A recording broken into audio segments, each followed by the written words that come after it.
соттор, силер коррупция менен күрөшүүдө бизге жолтоо болбогула. Вега компаниясы биз эми ишибиз жаңы этапка чыгат. Урматтуу кыргызстандыктар, биз 1-Май райондук сотунун астынан сиздерге кайрылуу жасап атабыз. Өзүңүздөр билесиздер, биз буга чейин Вега компаниясынын мыйзамсыз иштерин, алардагы одоно мыйзам бузуу, айдоочуларга негизи жок айып салуу деген бир топ фактыларды ачыктап сиздердин назарыңыздарга сунуштаганбыз. Ал боюнча кабарыңыздар бар. Ошол учурда Вега компаниясы бизди 3 жагдай боюнча сотко берген.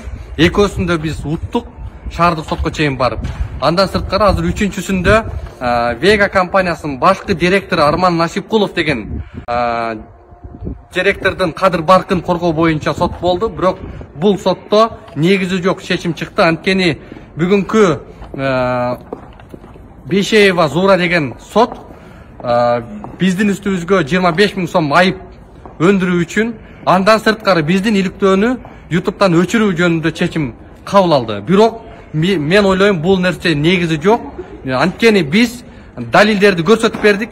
Вега компаниясынын директору түздөн түз 90 жолу жол эрежесин бузган компаниянын машинасына жооптуу директор бүгүнкү күндө. Анткени 306 берениде жол эрежеси жана бузуулар жөнүндө кодексте так жазылган, машинанын ээси жоопко тартылат деп. 90 жол эреже бузгандыгын биз далилдеп бергенбиз. Бирок бул нерсени көзгөлгөн жок. Экинчи жагдайда Насипкулов Армандын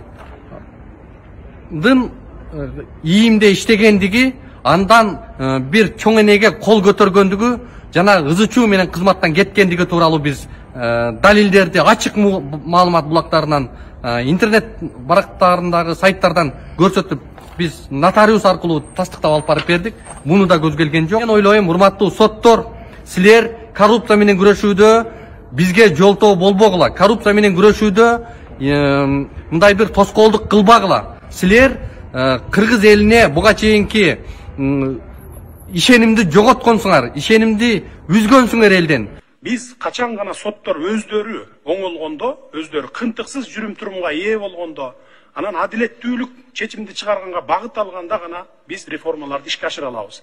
Болбосо мен дагы бир жолу айталаймын, мыйзамдарды алтын тамга менен жазып өткөрүп алып туруп, соттордун алдына коюп берсек дагы биз мындай соттор менен реформа жүргүзө албайбыз. Ошондуктан оңолуңуздар, тазаланыңыздар.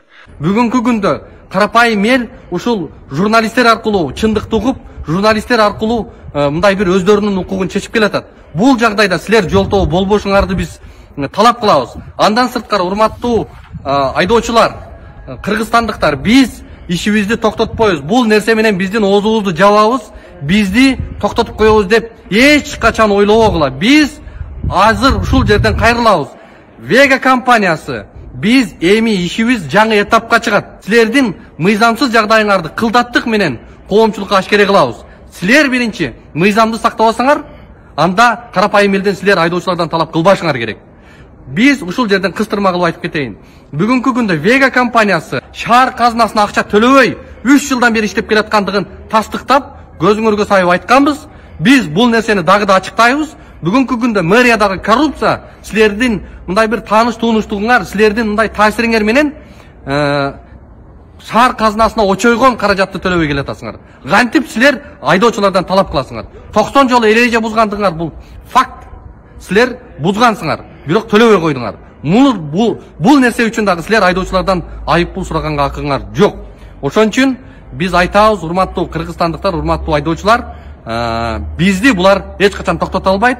Биз күрөшүүбүздү улантабыз. Бул чечимге биз нааразыбыз.